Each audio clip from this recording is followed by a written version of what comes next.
So we had a kind of meandering conversation 2 weeks ago about soft skills. And for homework, everyone was asked to kind of in your interactions with your clients to notice any examples of situations where either you use soft skills or having some situations where you might have benefited from something that you might want to ask a question about soft skills, or maybe like, how do I broach this subject, or any examples where you've used soft skills or potential discussion topics. Did anyone come across anything in the last 2 weeks that you'd like to share?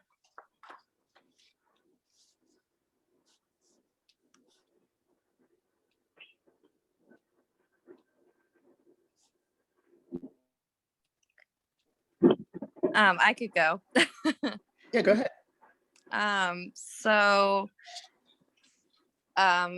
The client that I work with, his family schedule has been moving around a lot. Mm-hmm. It just hasn't been very consistent. I've been pretty flexible in adjusting it. It's changed 4 or 5 times at least, if not more, just in little ways, either with increases in hours or, I don't know, moving hours around here and there. And I've been really flexible with it, but it's kind of getting to a point where, there's been such a lack in consistency, which isn't really fair to me or, my client. So it's been difficult to navigate that because obviously we want to be flexible and accommodating and considerate of the family schedules since we're working in their home. But then there's also a point where, it kind of, just the lack of inconsistency or the lack of consistency is just kind of getting a little out of hand, and it can be hard to approach that with family members.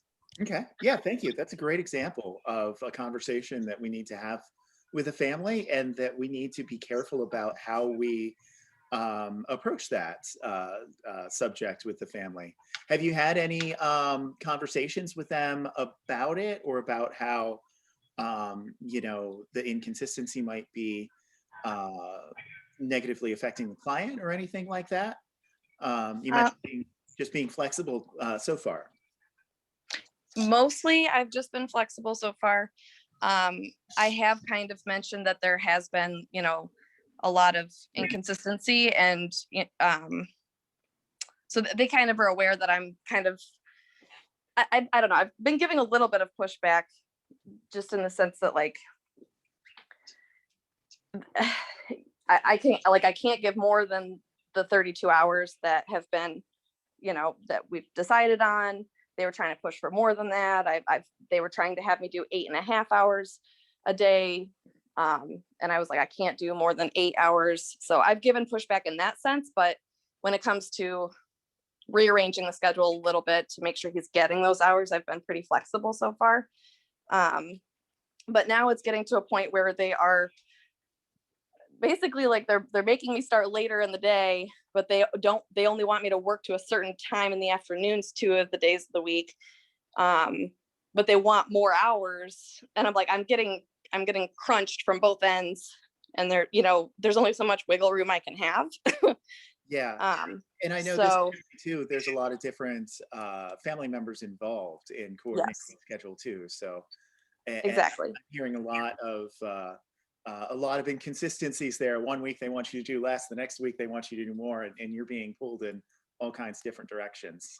Yes, exactly. So I've kind of said, like, there needs to be a little bit more consistency, but I've been flexible. So I haven't really said, like, specifically this is getting a little out of hand. I haven't had that specific discussion. I have mentioned that anytime we do make any changes, like, I will be talking to Jen about it, because she needs to be aware of any schedule changes. The grandparents were under the assumption that I could just kind of like that I didn't have to tell my BCBA when schedule changes happened. And I was like, no, no, no. I need to tell the BCBA always about that stuff. And Yeah. she was like, oh, well, I didn't know that. And it's, yeah. So I've had to like explain things like that, you know? But no, I have not had a hard pressed conversation. Like we need to be a little bit more consistent because it's not really fair to anyone involved. Okay. Yeah. Thank you. That's a great example. Um, does anyone else have an example of a soft skill that you've used or a need for soft skills in the last couple of weeks? I have one. Sure. I'm actually, it's something that actually kind of came up last week. So my client is currently working on toilet training to get out of pull-ups, and his parents are looking at getting him into into like a variety of different kindergarten programs. And a lot of the programs they're looking at won't necessarily take kids that still are going through toilet training. And so they're kind of almost rushing it a little bit, I think. So last Tuesday, mom started to limit my client's access to the iPad at home unless he has a bowel movement in the toilet. Mhm. And he's just not quite there yet. And I've told Jen about it, and I know Jen was planning on having a discussion with mom about it at some point, but we've seen a little bit of behavior contrast at school now because of that, I think. I've seen a lot more resistance to denied access. I've seen more pushback during IT sessions than I was seeing in the past. And I think just having a conversation with parents that were maybe not at a point yet in toilet training where we can be denying access to something so preferred when he's not necessarily initiating even urinating in a toilet by himself yet. Okay. So am I hearing you right that the issues the parents have kind of modified their own intervention without really like consulting with the rest of the team? Yeah, that's a good way of putting it. Yeah. Okay. Okay. Yeah, And that's his definitely parents are like really great, and they're like super involved and supportive in everything. So it's kind of like one of those things where they do so many things right. It's just this one thing that's kind of complicated to broach. yeah. Yeah. On the one hand, it's great that they're like, okay, we've learned that reinforcers are good. Like they're taking things that they've learned from us and trying to apply Yeah. it in the right way. But for something that might affect the rest of therapy, it's important that we're all on the same page with it. Okay. Yeah. Yeah, thanks. That's another great example. Thank you. Um, uh, Kat, can I call on you? Do you mind? I know you had something that we talked about last week. No, no, no. But you have to remind me, what did we talk about last week? Uh, your client that had the fire, we were talking about possibly how we might have a conversation with them about adding in other supports. Oh, yes, yes. Don't mind put me on the spot. No, no, no, that's okay. I was just trying to think about like what we had talked about. No, I had this client and they had a house fire and it really affected the mom mentally, and she worries about everything, and she's worried about the child having bad dreams, and Chris and I had talked about, possibility of mom having, services that we cannot provide to her, and just having a conversation about getting help from another provider. So we did talk about that, and I just said, how do you feel about going to see a therapist? And I think this might be a good idea to help support better for this client, and maybe that we don't have to feel that intensity there. And she immediately just told me and said that, nope, I completely understand, where I'm coming from. And she goes that she actually started seeing one already. So um, and she was very open and honest with me. And she said that I already saw one. And she said, how do you feel about this client seeing a therapist? And I said, well, how do you feel about it? Like, do you think he needs it? And and she goes, well, I do. And then I kind of had to go into, well, why do you think he needs it? And well, he's having dreams. And I said, okay, I completely understand that. But do you also think that he could be saying these things because he's missing those items. It's not the same routine he has. He's missing the natural environment of his own house. And she had thought about it, and she was like, "Yeah, I guess I could see that." And then she just kind of went into, "Well, I still think he needs to see a therapist." I said, "Okay, that I completely understand. I can always find someone or ask Chris who he would recommend." But then I kind of went into the soft skills again, where I said, "Well, do you think he would understand what the therapist would be asking him?" Because we are just learning the interverbals and of who, when, and uh, where questions. And she had thought about it, and she goes, "You know what? Maybe I shouldn't do that." And I said, "That's up to you. I can't tell you what you need to do for him. You know him the best. All I can say is I support you and supporting him." And she just said, "No, I think we're going to just stick to me going." And I said, "Well, you're doing a great job. I'm proud of you." And that was it. And she was totally honest with me. Yeah. Fantastic. And Yeah. I know there was, if you don't mind me sharing, there's a little, that's not an easy conversation to have, especially you're just covering this case. Yeah. And, uh, you're, you've completed all your hours. You're just in the, process of getting your, uh, taking over cases and working on your certification. So Hmm. it's not an easy conversation to have effectively with a parent. Uh, It's not. It's intense because they look at you and you're just like, "All right, what's their next move?" can I ask how you felt like before having that conversation versus after having I that I conversation? was I was nervous. I'm not gonna say here and lie. That I wasn't. I had a little bit of anxiety because I didn't know how she would react to it. I didn't want her to think that there was something wrong with her.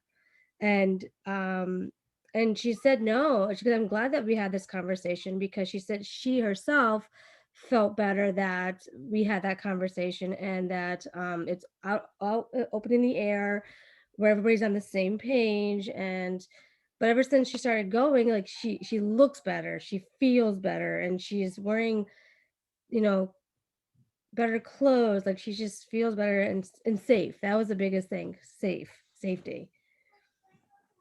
Great, great. Yeah. Thank you for Yeah. that example. That's fantastic. Way to go. Thank you. um, so I think, boy, that's a great segue to where I want to go next. So as I was getting ready uh, for this training after the last conversation that we had, I had a bunch of thoughts down about different tips I have for using soft skills. And as some conversations that I had with staff, I'm realizing that you guys know what you want to say. I think the challenging part is, how to say it, what language we want to use to say it. And I have some thoughts down, but I was talking to my wife, who um, you might know as Jess. She does some of the interviews and helps out with, reviewing some notes. And she has a master's in marriage and family therapy, and has a lot of training in like systems dynamics, um, and trauma, and uh, training in a lot of areas that we don't get our training in. When we do our AByay training, sometimes our supervisors expect us to they train us in AByay, what it is, what it looks like, but not specifically with clients, or specifically, how to do it or have the conversations with the people that we work with. And they expect us to, have kids having a tantrum and the parents dealing with it, and for us to go, "Yep, that's an extinction burst," and expect have us expect that, like, okay, well, everyone knows what's going on and that everything's going in the right direction, and it just doesn't work that way. So I was jotting some notes down, and I was having Jess look at it, and the more I realized that she's a lot better at this than me. We were talking about some conversations, and I'm like, "How would you have that?" And I'm like, "Yeah, that's exactly what I was going to say before you said it." But yeah, she's been trained more in this. So I would like her. She has some thoughts and some tips on soft skills. So she's going to jump in and take over for a little bit. And then if we have time, I'm going to jump in with some other tips and suggestions. And then we have some scenarios that we can go over and practice some of this stuff. So.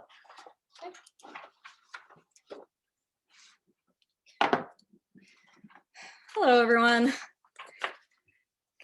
It's been a while since I've done this. I think the last one I did was that PCIT kind of one, and that was in the spring. A year ago. Yeah, I think a year ago. So I started trying to boil this down to nuts and bolts. And then as I was doing that, it was very difficult because communication is at the heart of what we're talking about. And that is such a broad topic and all encompassing. So I'm going to start by just reviewing some of the basics of like what communication is and the parts of it. A lot of this will probably be review for a lot of you, but it's probably a good time to review it since we're going to be getting into some of the more detailed nuances of it. Okay, so when you are in communication with somebody, you have two main parts to manage. You have your content, so that is, you know, the words you're saying, it's the information that you want the other person to understand and receive. The delivery is how you are conveying this information. So that's the bigger piece. The content is probably about 20% of communication. The other 80% is your delivery. So your delivery involves like your body language, your paraverbal cues. So that's going to be the tone of voice that you choose to use, the rate of your speech, the volume of your speech. Those all play a key role. The message that you're sending with your paraverbals and your delivery can affect the meaning that somebody takes away from the words that you're saying. So it is entirely possible to say all the right words, but if your tone and your delivery isn't what you intend, they could take completely different meaning from those words that you're saying. So some examples, just to give you like a quick idea of, you know, so saying like, hey, come here, comes across a lot differently than come here. Or, you know, hey, what are you doing? Comes across a lot different than like, what are you doing? And it's exactly the same words, but the tone, the body language, the facial expressions, the rate of speech mean they're giving it completely different meanings. So some reasons that we have to be very, some reasons that this is so important to soft skills is that neurologically a harsh tone, rapid speech, and you know a high volume of voice, they can all result in activation of the sympathetic nervous system. So that controls your fight or flight response. When somebody's sympathetic nervous system is activated, even a little bit, it does impair their ability to absorb your message. It tends to put them immediately on the defensive a little bit. So they're going to be less focused on understanding you and more focused on, are you a threat? Where's this going? Higher brain functions also shut down as the body focuses on defending itself. And this is typically exaggerated in people that have had trauma. We don't always know if the people that we're dealing with, especially, you know, like parents, people that we deal with on a regular basis, we don't always know their trauma history. So it's helpful to just always keep that in mind, whoever you're working with. So your own body language, that's something you really have to pay attention to when you're using your soft skills. If you project a calm and relaxed demeanor, they are more likely to stay calm. It's kind of it's an evolved trait in primates and all social animals that we kind of hijack each other's mirror neurons. So if somebody smiles, you're more likely to smile in response. If they're nodding, you're more likely to nod. So we tend to mirror each other. If you are aware of this, you already have an advantage because you can project the kind of mood that you want the meeting to have, and they will subconsciously start to mirror you. Okay. So some of the ways that you do is, like, people say this a lot and they don't exactly tell you exactly what that means or what that looks like. So some body language examples, good active listening posture. You may have heard that before, you know, lean forward slightly, nod a little bit, you know, if somebody else is talking to indicate understanding. Matching your facial expressions to what they are saying, the messages that they're sending you. Your most expressive parts of your face are your mouth and your eyebrows. So, if somebody's talking about, how frustrated they were with a child's behavior that week, and you're just kind of stone faced, like, that's going to be off-putting. So you want to kind of show them with your face that you're understanding the message of what they're saying, like, oh, okay, that sounds like it was tough. You want to show that on your face. You also want to project a calm confidence. So if somebody's talking to you or you're consulting with somebody, you want to be aware of, you don't want to kind of look like you're nervous and scared, because you're kind of automatically putting yourself in a position where they're going to see that, and that's going to be communicated more so than the words that you're saying. So it's going to undermine your message. So it's good to do those self check-ins whenever you're having a difficult conversation. Like, am I in the position that I want to be in? Am I projecting the image that am I projecting the tone of my message with my body and with my face? Okay. So another paraverbal is rate of speech. This is one that I'm bad at. I'm a fast talker. We have a tendency to speak quickly when we have a lot to say, we're nervous, or we feel like we've been put on the spot. So that's something you have to check in with yourself as well. You have to go against your instincts with that one and deliberately slow yourself down. Take more pauses than you ordinarily would. Those are all tools that'll help you remain calm and also kind of lower the temperature of the interaction. And again, it's monkey see, monkey do. So if somebody else is, getting a little heated and you're slowing down and projecting calm and pausing, they are more likely to follow your lead. Okay. So another part of communication is tailoring your communication style. So pairing your content with your delivery doesn't have a specific formula that works in every situation. It takes awareness of your audience, so who you're talking to, and it's ever changing, so it has to be tailored to the specific situation. It's really helpful to be observant of the people that you're consulting with and use what you know. So for an example, do they tend to be very direct and to the point when they communicate with you? Are they a bit spacey when you start going into clinical language? Do they tend to get lost when you do that? Do they tend to get frustrated when you go into longer winded explanations? So these are all things that if you take notice of them, you can tailor how you talk to people and how you consult with them to maximize the probability that they will get your message in the way that you intend your message to be sent. So for example, if you have somebody who tends to be very direct and to the point, you can try to make your communication as direct and simple as possible. If you have somebody who's spacey, try to notice what makes them space out, and try to keep things simple and short and engaging. Also, check for understanding too. So if somebody's kind of, this is important because I think a lot of times in communication, we just assume that the other person is understanding what we mean, because sometimes they'll be like nodding and, like not really feel comfortable to speak up and ask the questions. So, pausing and saying like, is that making sense? Should I do a quick refresh on that? It's been a while since I used that term, can go a long way. So delivery is often the most challenging part of communication because the need to have difficult conversations can often trigger the opposite paraverbal cues that we want to send.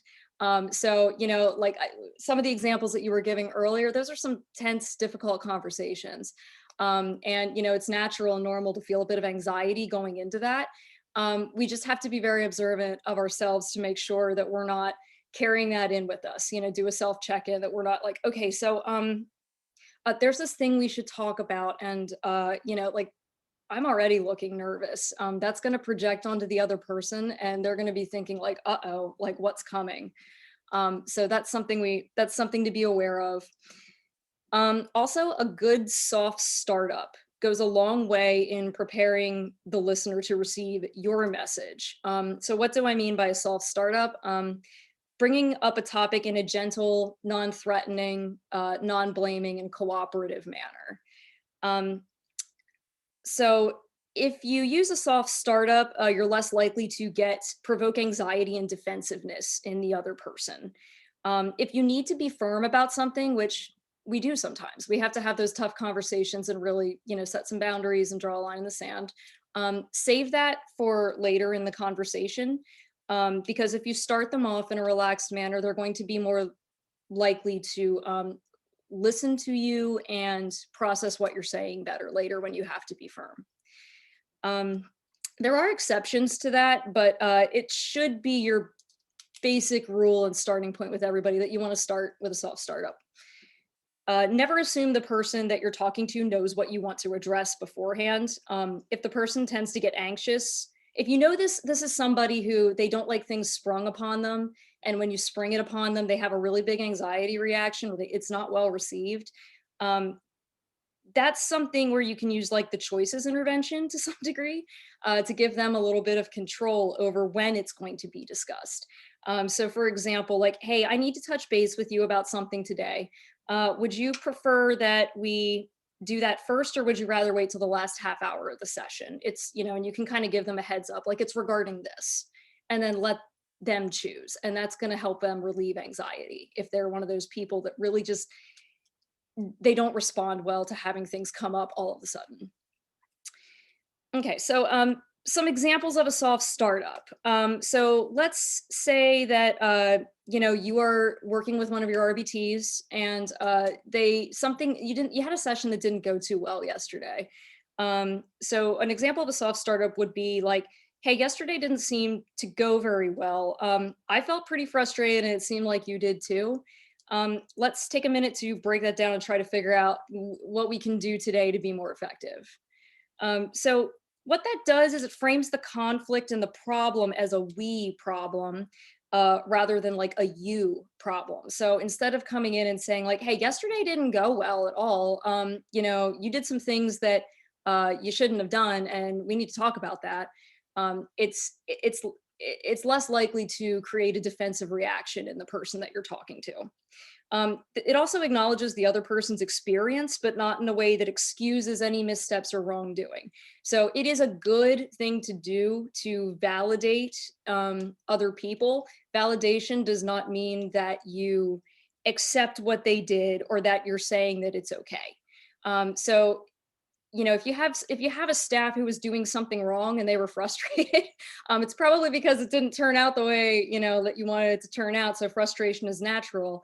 It's okay to acknowledge that, and be like, hey, you were frustrated, I was frustrated, let's work this out.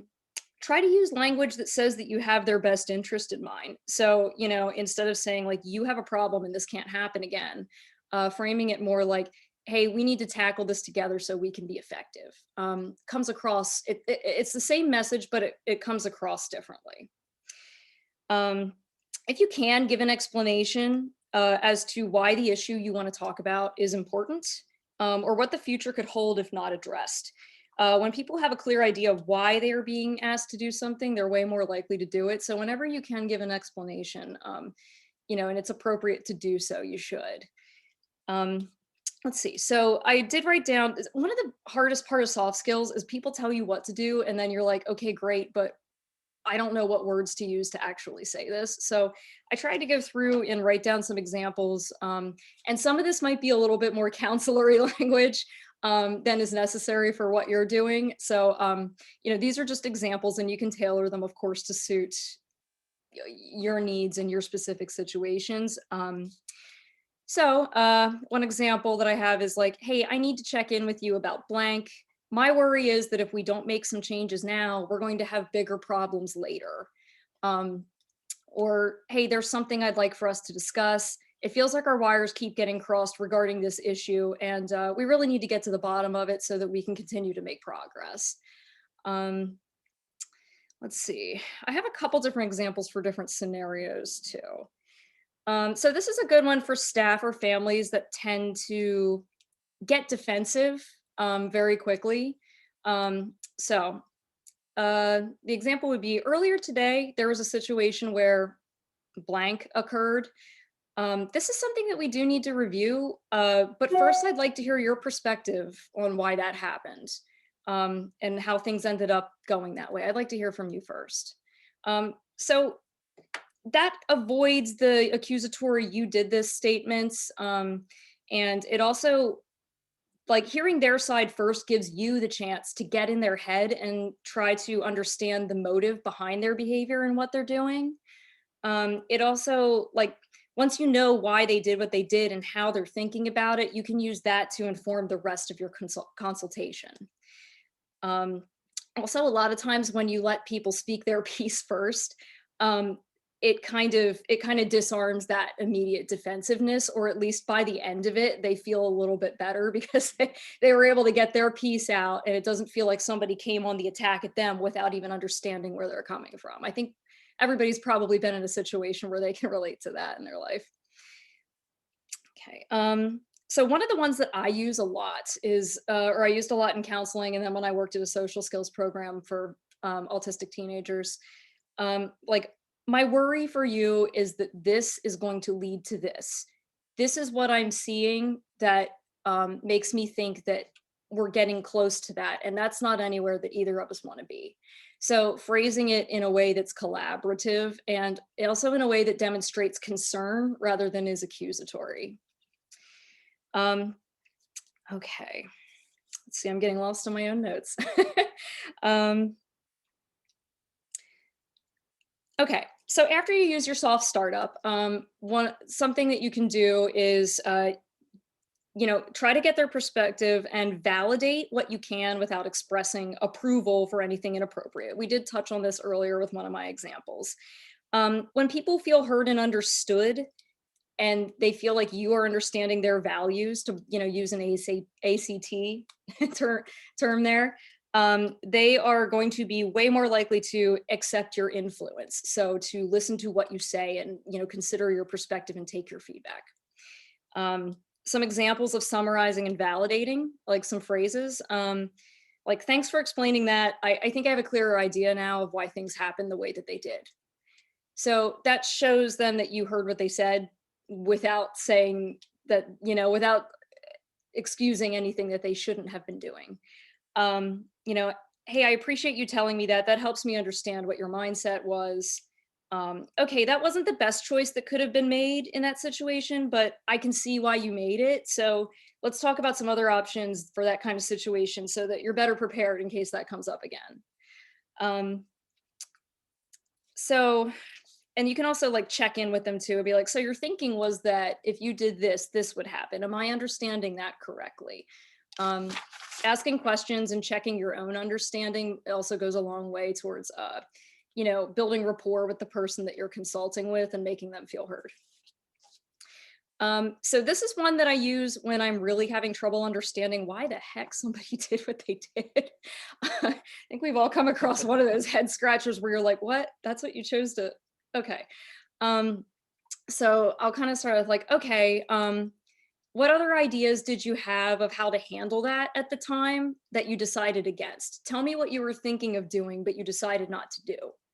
That can kind of help you understand what their thinking pattern was in that moment, because sometimes people do things not because what they think it's the best thing that they could have do, but because they're trying to avoid things that they think would be worse. So finding that out can really help you kind of get in their head and know what direction to take the conversation next. So, all right, I've covered a lot, and I'm breaking my own rule about talking fast, but it's because I don't want to keep you here all night. And I'm a rambler. So everything that I've discussed up to this point can often feel like fluff or coddling, because, sometimes you're like, they should just do it. They should just do what I say. They should do it right. I don't know why this is so hard. Fusion. And it's a human tendency. It's normal.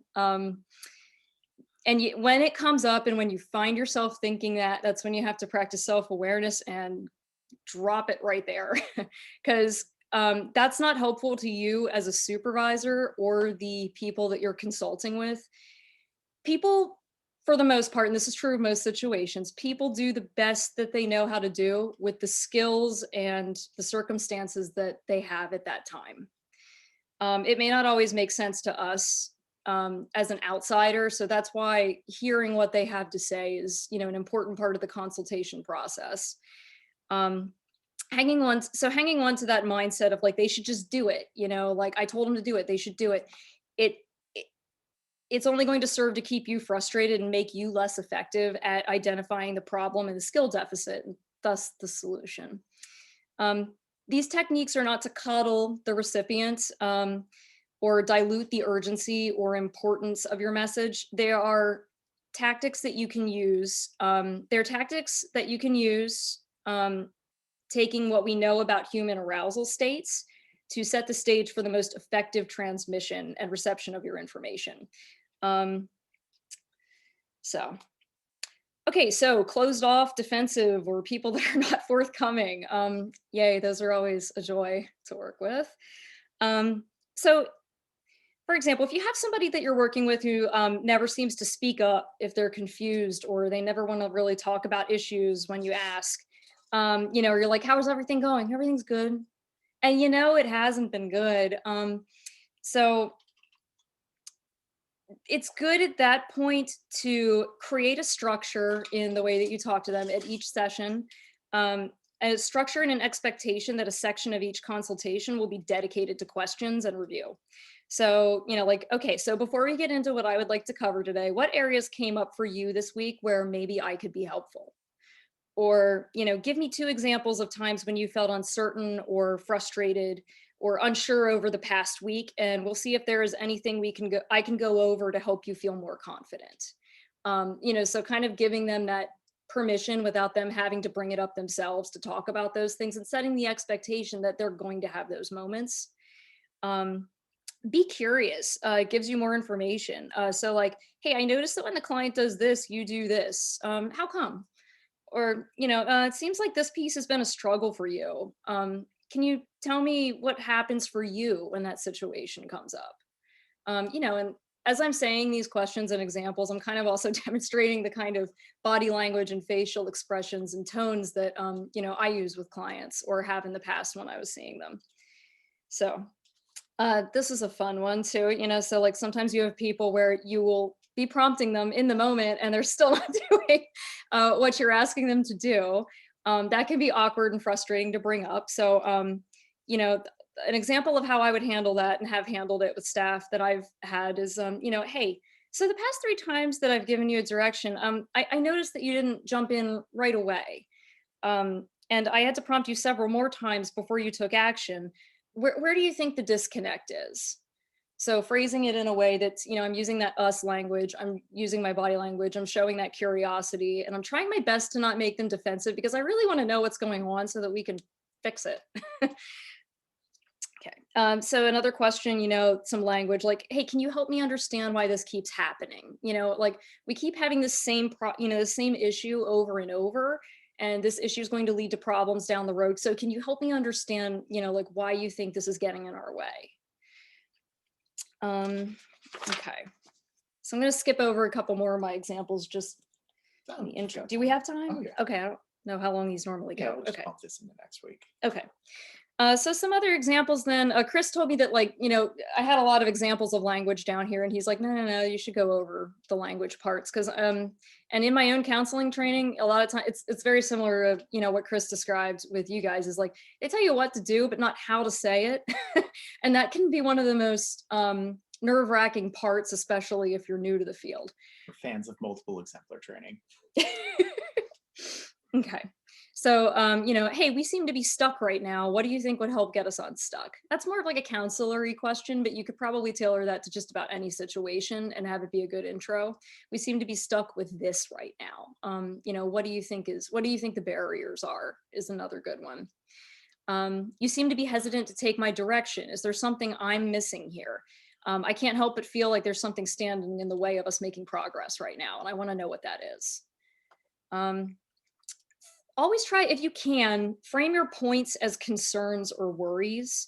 So like my worry for you is, I have a lot of concern that this will lead to blank. I would be remiss if I did not express my concerns to you about this because it's a serious issue. Or, you know, this is too important of an issue for us to allow to continue as is. because it could potentially lead to this. What I don't want to happen is blank, so we need to make some changes in direction now so that we can avoid that. So framing it as, hey, let's be proactive here. Let's work together. So setting expectations and structure for the next session can help a lot. Hey, next time I see you, we're going to start with covering how this went, and then we're going to spend some time on this. Or, okay, so on Tuesday, we'll begin with reviewing the data, and then we're going to move on to troubleshooting any areas of concern that you had over the week. If the direct, oh, sorry, that was my own personal note. Okay. Whew. Okay, so like everybody's had one of those situations where, you really have to confront a staff about something that, is a big problem. So once you use your soft startup, this is more of like a conclusion that you can use. And this is an example of like, bring your firmness in at the end for serious issues where it requires you to be firm. So like, okay, I'm glad we were able to talk this out and work out a plan moving forward. And as your supervisor, I must review the potential consequences with you. This is that. So if, this is what would happen if we don't see improvement in this area within this time frame. But I'm feeling confident that we can work through this without getting to that point. How about you? And that way you're being firm, you're stating the expectation, you're stating what would happen if that expectation is not met, and you're giving them a chance to bring up anything else, any other concerns that they have, and see, like if they're good with the plan that you have. Okay, so sometimes you're going to run into people where they are having a horrible day. They are belligerent, confrontational, defensive, and in spite of you using every soft skill in your arsenal, and you have perfect body language, your tone of voice is perfect, you're doing all the right things, they are committed to being defensive, and you can't get them out of that rut. And sometimes that's going to happen. You can do everything right and still not get the result that you want. And that really has less to do with you and more to do with where they are at in that moment. So don't try to overpower that.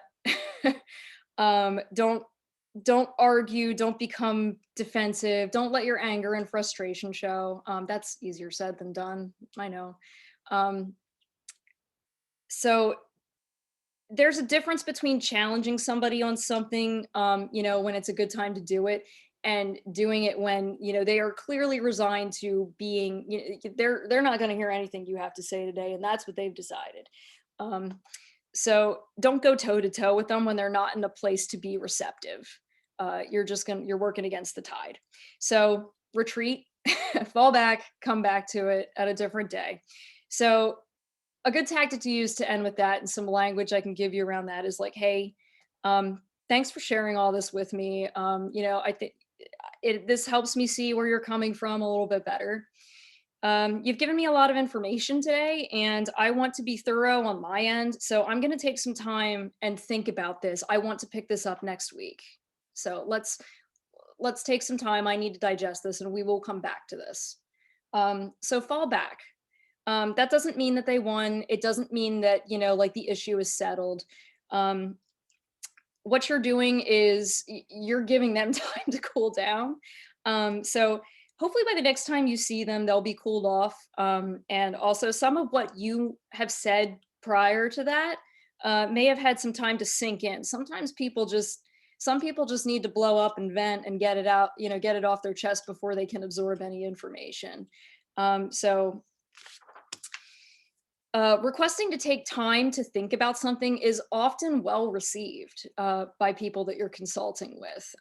It sends the message that you really value what they have to say, and that you're taking this seriously enough that you want some extra time to think about it on your end and come back to it.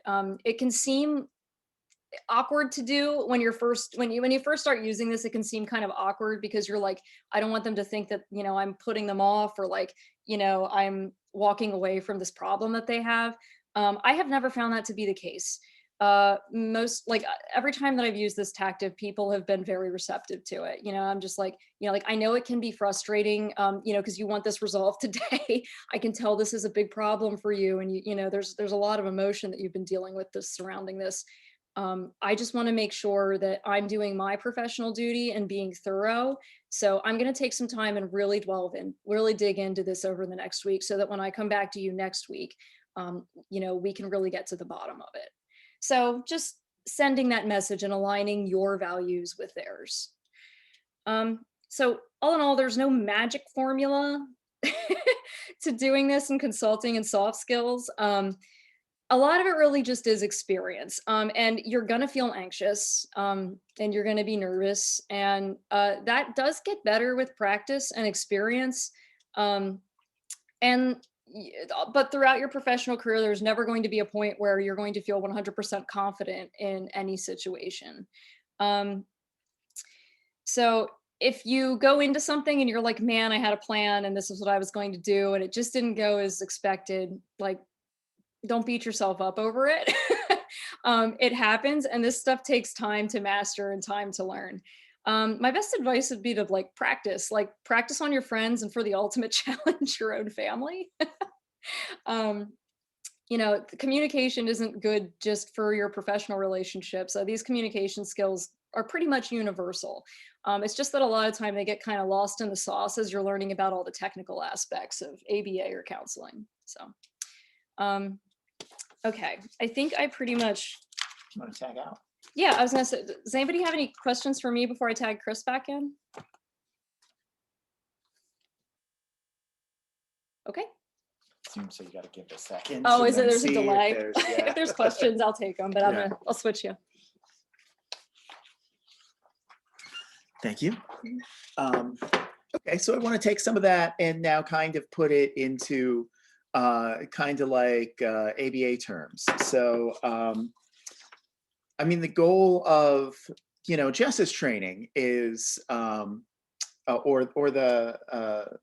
what she's been trained on has been, systems dynamics, and that behavior doesn't occur in a vacuum.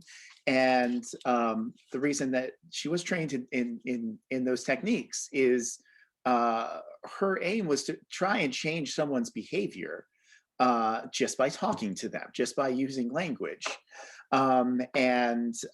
We often get trained in how to change someone's behavior by changing the environment, but then we're often put in the situation of how to change someone with caregivers or staff or teachers or whoever, of how to change someone's behavior by changing their environment, and also get everyone else to change their behavior to change that environment. So a lot of this stuff is really, really helpful to us, and we can learn a lot. I also wanted to talk about, think of these as, for behavior changes, as antecedent interventions, how we communicate as an antecedent to the behavior change that we're looking to get.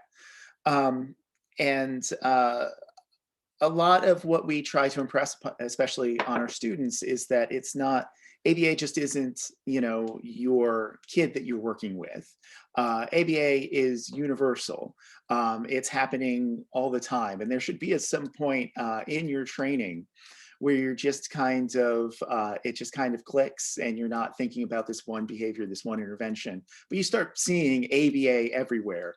And it's almost like you feel like you're in the Matrix at the very end of the first Matrix movie, where the walls just turn into ones and zeros, and you're just walking around and like, consequence, reinforcer, antecedent, and you're just kind of doing this, and ABA is all around you. ABA isn't just for our clients, it's for everyone that we have an interaction with. So we should also be using ABA with in everything that we do, setting our conversations that we have up to be successful by using some of this language.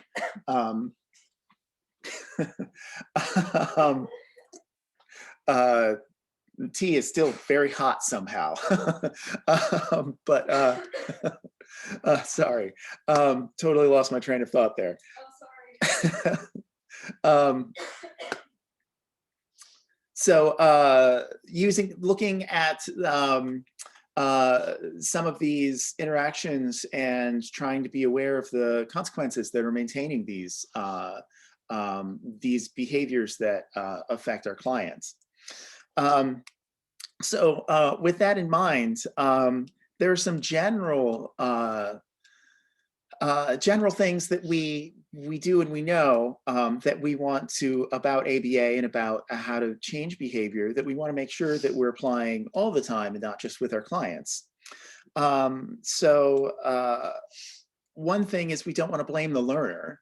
It's not if we put an intervention and the learner doesn't respond the way that we've been that we're targeting. We don't blame the learner and say, oh, they're a bad learner. Oh, they should just be doing better. They should just be doing this.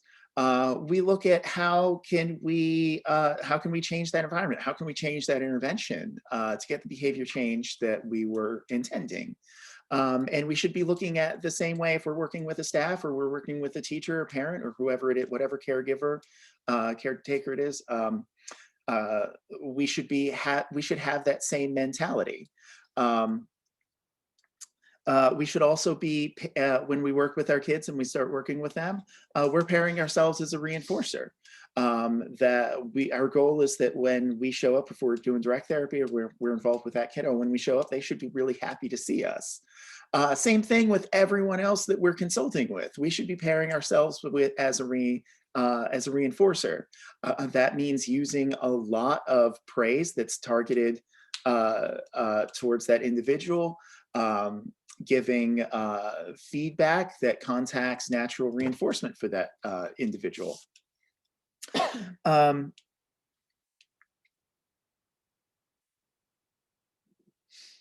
Want to talk a second about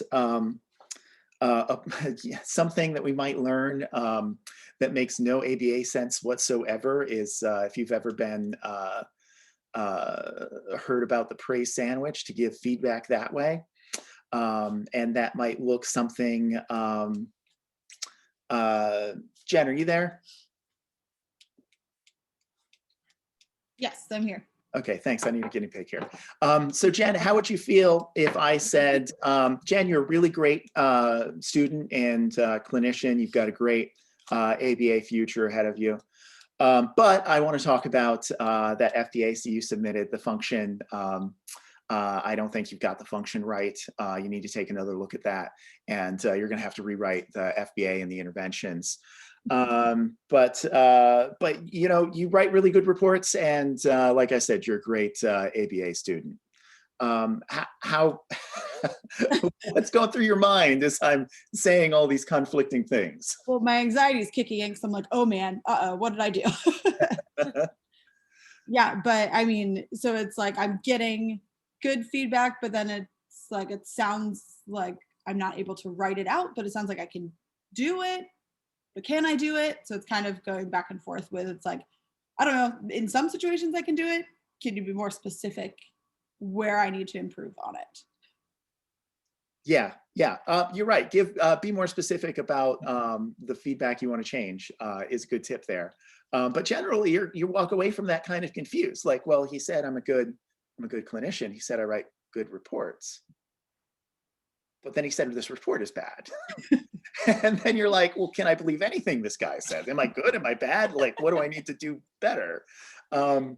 So thanks for that. And by the way, I picked on Jen totally randomly. She does not write bad reports. Thanks for being my guinea pig there.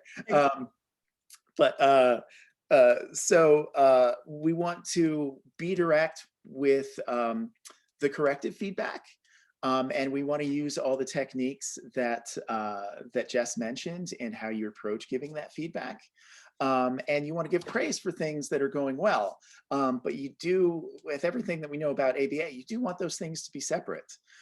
So you want to reinforce behaviors immediately when you see a behavior that you want to improve, and when you see something that you know, that you need to give you know, feedback for, that's not you know, reinforcement, to a prompt to behavior change to you know, write a better report, then you need to give that feedback direct and separately. Um,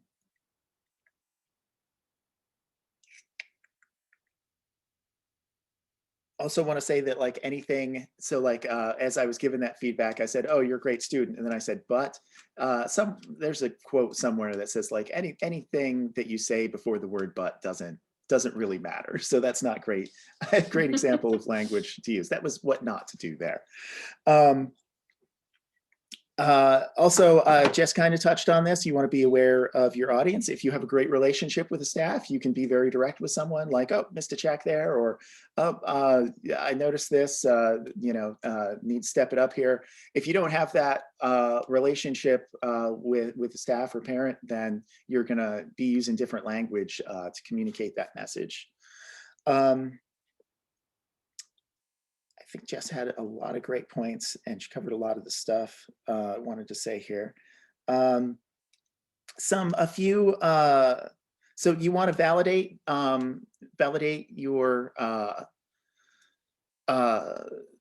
The experience. the experience and the effort that someone's giving. Like we know that people are engaging in behavior that's effective for them. Something about what they're doing is working for them. And no one is coming into this interaction with like, you know what, today I'm just going to really mess up. Like, I'm just not going to try at all. No one should be coming into this interaction with that mentality. So it's easy to see someone, come in and make a mistake, or someone not do an intervention effectively. It's very easy for us to think like, oh, what are they thinking? Oh man, they're just being lazy. They're not trying. They're doing the best that they can. It's important to validate that effort and then point them, it's our job to point them in the right direction. A lot of just from my experience, a lot of it's good to get ownership from people. So a lot of Jess's tips tried to get like that, figure out what someone's motivation was for why they're doing what they're doing, and to try and get ownership from that other person that's involved in the behavior change that we're trying to make. So I will say a lot of things I noticed, have you noticed this new behavior? I hadn't seen that before. I don't think I've seen that before. Did he just, bite himself on the hand? How long's that been going on? That's new. What do you think we should do about that? Do you think that we should put in an intervention for that? Do you think, okay, yeah, how do you think that should look then? The more you can get them involved in your decision-making process versus telling them, oh, I need you to do this, the more likely they are to engage in long-lasting behavior change then, versus just telling someone what to do. I've also noticed that I used to be someone that just really blurted things out. The first thing that came to my mind, I would blurt it out. And it's funny, one of the tips that Jess said was to make sure you're like talking slowly so that you can be understood calmly. The behavior has shaped or the environment has shaped my behavior. I've noticed in my consulting style that I will actually trail off of sentences. And then see what the other person does to fill in the rest of my sentence to see if we're on the same page. And that is not something that I used to do at all before I started consulting.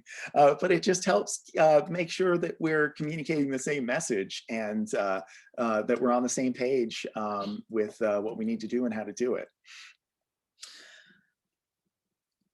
I also try to use a lot of metaphors. So like an example I'm thinking of is one time I was working with a doctor's child whose parents were doctors, and they were telling me, what to do AByay and how to do it.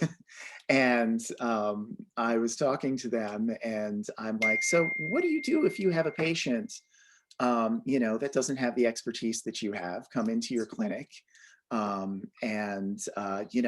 before you're able to do anything, tells you, you know, you need to do this and you need to do that. And they're like, oh, well, I would order this test, and, you know, I would tell them to hold tight, and that, you know, you're in good hands and we're going to take care of it. And I'm like, okay, yeah, I agree. That would be, you know, you're the expert. It's good to get, you know, that feedback from you before, you know, they come walking in and saying like, I need this medication, I need you to fix this, and this is what you should do. Same thing, using that metaphor to be like, in this situation with your child with autism, you know, we have the expertise here. We've been doing this for a long time. You can trust us with the recommendations that we're making are going to help your child. So metaphors, I found, can just be really, really helpful. And metaphors are big. ACT is like mostly metaphors to try and make that language that we use more meaningful.